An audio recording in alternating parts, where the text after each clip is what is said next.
Sering berjudeng, dirinya pun punya banyak hutang hingga akhirnya pusing 7 keliling dan dirinya memutuskan menjual lahan keluarga namun ditolak. Menghalalkan segala cara agar terwujud, dirinya pun rela menghabisi keluarga sendiri. Seorang lelaki bernama Erwin Nudin berusia 38 tahun, tinggal di Marga Jaya, Lampung, sudah menikah dan dikaruniai satu orang anak, namun rumah tangganya tak bahagia hingga bercerai. Usai bercerai, Erwin sendiri pulang ke rumah orang tuanya membawa sang anak Diki. Saat tinggal di rumah keluarganya, ternyata tak hanya Erwin dan Diki, melainkan ada 4 orang lainnya. Ada sang kakak, ada anak dari kakaknya, dan juga orang tua Erwin. Ayah Erwin sendiri bekerja di perkebunan sendiri. Kehidupannya dengan keluarga semua bekerja di keluarga Erwin. Punya beberapa lahan besar, keluarganya pun tak pernah menginginkan lahan itu dijual karena disadari lahan tersebut untuk kehidupan keluarga dan semua keluarga tergantung pada lahan itu. Sang ayah yang bekerja di ladang singkong sementara kakak dan adiknya pun sama, berbeda dengan Erwin yang pengangguran bahkan tak mau bekerja. Di tengah banyak hutang karena sering berjudeng, nampaknya Erwin sendiri dirinya suka berjudeng, Erwin sendiri memang tak mau kerja, apalagi kerja dengan sang ayah di lahan tersebut. Tinggal di rumah sang ayah biasa saja, kehidupan pun ditopang sang ayah. Belakangan Erwin meminta kepada ayahnya untuk menjual ladang demi membayar hutang-hutangnya.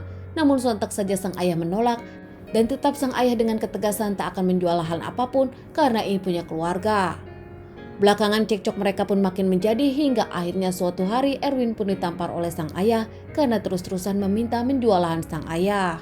Saat tak bisa tembus lewat sang ayah, akhirnya Erwin pun mendekati Wawan, kakaknya sendiri. Saat itu meminta merayu sang ayah untuk menjual lahan. Berbeda dengan keinginan Erwin, Wawan sendiri tak ingin menjual lahan hingga akhirnya keduanya cekcok dan ribut saat itu. Tak lama nampaknya kesabaran Erwin pun menipis.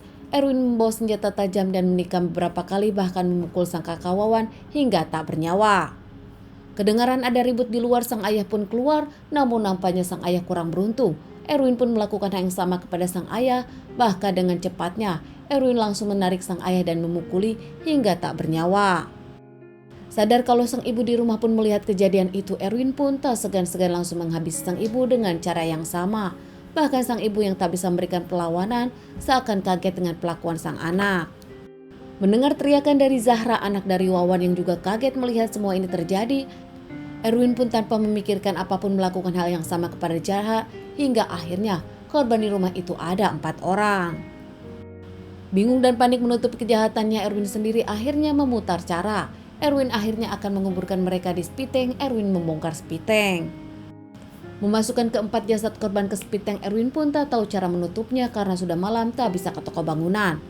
Hingga pada saat malam itu Erwin pun hanya menutupinya dengan kasur bekas. Keesokan harinya anak dari Erwin, Diki, yang memang semalamnya menginap di rumah temannya, bertanya-tanya kemana keluarganya. Namun saat itu Erwin menyebutkan keluarga yang lain sudah pergi ke lahan pegunungan untuk bekerja. Aneh juga karena Zahra nampaknya hari itu ikut, Erwin tak mau banyak bicara. Sementara Diki, anak dari Erwin yang memang takut pada Erwin, tak banyak bertanya lagi. Hari itu Erwin pun membereskan pekerjaannya dengan pergi ke toko bangunan dan kembali mengecor spiteng tersebut menutupi keempat jasad keluarganya. Meski para tetangga bertanya-tanya kemana keluarga dari Erwin, namun nampaknya Erwin selalu menyebutkan kalau keluarganya pergi ke lahan pegunungan untuk bekerja. Namun tak lama beberapa hari kemudian Erwin pun langsung menjual lahan-lahan sang ayah. Tak hanya itu, Erwin bahkan membuang barang-barang keluarganya. Para tetangga memang bertanya-tanya namun tak berani kepada Erwin hingga akhirnya berpositif thinking menganggap kalau keluarga mereka memang sedang ke ladang. Hasil penjualan dari lahan-lahan sang ayah Erwin gunakan untuk membayar hutang dan juga dirinya bermain judeng lagi. Bahkan belakangan Erwin tak pulang karena mabuk-mabukan bersama teman-temannya. Diki yang mulai merasa aneh, namun Diki tak berani kepada sang ayah hingga akhirnya diam saja tak menanyakan apapun. Meski para tetangga bertanya kepada Diki, Diki hanya menjawab tak tahu, hanya ayahnya yang tahu. Belakangan Juanda, kakak dari Erwin yang merantau ke Palembang, pulang ke daerah Lampung. Saat itu sang kakak menanyakan keluarganya. Namun saat itu Erwin pun menjawab keluarganya sedang ke ladang di pegunungan, tak bisa pulang secepatnya. Meski Juanda penasaran, beberapa hari di sana Juanda tak menemukan keluarganya, namun Juanda pun hanya bisa diam. Belakangan Juanda mendengar kabar dari para tetangga kalau Erwin menjual ladang-ladangnya. Sontak saja Juanda yang marah dan bertanya pada Erwin. Di awal Erwin menyebutkan kalau sang ayah yang menyuruh untuk membayar hutang kepada bank senilai cicilan 96 juta. Penasaran saat itu Juanda pun langsung ke bank, namun ternyata kebohongan terbongkar. Di bank tersebut hutang sang ayah belum terbayar, bahkan yang aneh sudah mandek beberapa bulan tak seperti biasanya. Saat ditanyakan kembali kepada Erwin, keduanya malah cekcok hingga membuat tetangga melerai mereka. Belakangan Erwin yang kesal kepada Juanda yang penasaran kemana keluarganya. Diki pun merasa dirinya mulai terganggu oleh Juanda yang kerap membentaknya, membuat Erwin makin ingin menghabisi Juanda. Berencana menghabisi Juanda sang kakak, Erwin pun meminta tolong kepada Diki anaknya. Saat itu Diki pun mengiyakan dengan alasan dirinya takut kepada sang ayah. Mempersiapkan semuanya. Saat Juanda tengah tidur, nampaknya Erwin memukul Juanda beberapa kali dengan senjata tajam yang disiapkan. Tak hanya itu, Erwin yang berencana menguburkan Juanda ke Spiteng, namun Spiteng tak bisa dibuka. Akhirnya, Erwin sendiri pun akhirnya memilih tempat lain. Erwin membawa jasad Juanda ke ladang singkong dengan mobil baknya. Tanpa siapapun tahu, dibantu oleh sang anak Diki, Erwin pun menguburkan Juanda di sana. Beberapa hari kemudian, Erwin pun menjual lahan Juanda dan juga menjual motor Juanda. Meski banyak para tetangga bertanya-tanya, namun tak ada yang berani lagi bertanya kepada Erwin. Hingga akhirnya para tetangga pun melaporkan kepala desa.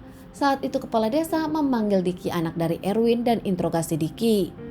Tak bisa mengelak lagi Diki yang memang tak tahu di mana keluarganya berada, hanya tahu Juanda.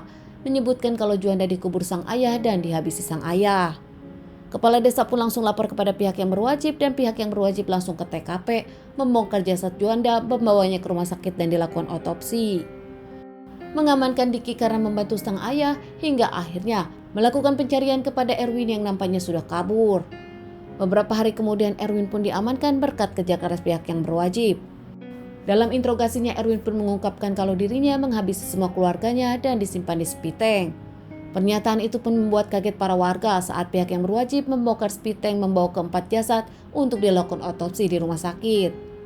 Para warga sendiri tak menyangka keluarga yang baik dihabisi Erwin si anak pengangguran.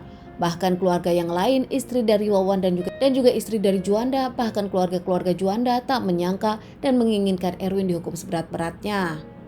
Usai istri dari Juanda dan istri Wawan pun melakukan pemakaman kepada keluarga, mereka pun menunggu keputusan Erwin diadili.